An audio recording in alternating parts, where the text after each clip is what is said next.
ఆ సీట్లకు సంబంధించి అంత ఖర్చు పెట్టేవాడు ఉండాలి కదా వీళ్ళకి. ఫ్రీగా అయితే ఎవరు రాజీనామాలు చేసేరు నాకు తెలిసి. అంత పెద్ద రాజకీయ చిత్తశుద్ధులు ఉన్నాయని నేనైతే అనుకోను.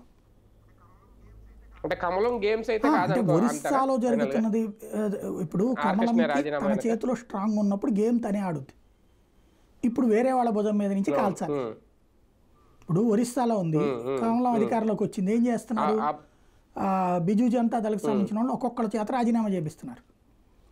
చేయించి ఆ తర్వాత వాళ్ళకి ఆటోమేటిక్గా అన్నీ ఒకేసారి చేస్తే కనుక ఎన్నికలు జరుగుతాయి. అక్కడ ప్రతిపక్ష స్థానంలో కూడా బలంగా ఉంది బిజు జనతా దళ.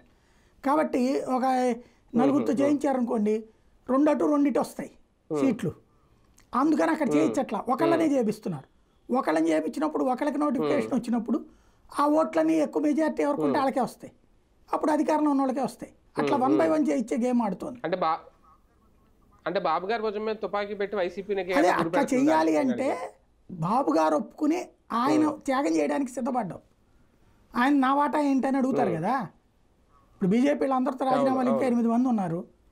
మేము 5 తీసుకుంటాం, చిరొక 4 అని అంటారు ఆయన.